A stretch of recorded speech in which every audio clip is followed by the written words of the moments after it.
திருநீரை பார்த்தவுடன் ஒரு அன்பு வர வேண்டும்.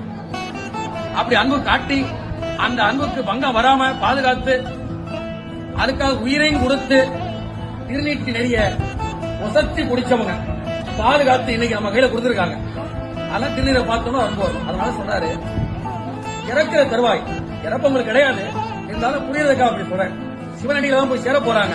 கத்தி குத்து பட்டு கிடக்கிறார், ரத்த சொட்ட வருது, உடல் வந்து கிடக்குது. அந்த நிலையில தம்முடைய அரசாங்கத்தில் பணிபுரிய அத்தனை பேருக்கும் உற்றார் உறவினர் அத்தனை பேருக்குமே இறுதி மொழியாக உறுதி மொழியாக உபதேசிக்கிறார் நாயனார்.